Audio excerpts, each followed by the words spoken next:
मेरा बाप बदमाश था, मैं बदमाश ही हूँ।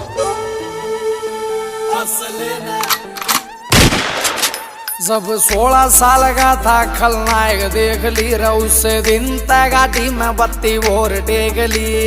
संजीदा दी हूँ जी मैं। अरे फंस गया जो साला टांग्या तेरे यार ने, फंस गया जो साला टांग्या तेरे यार ने।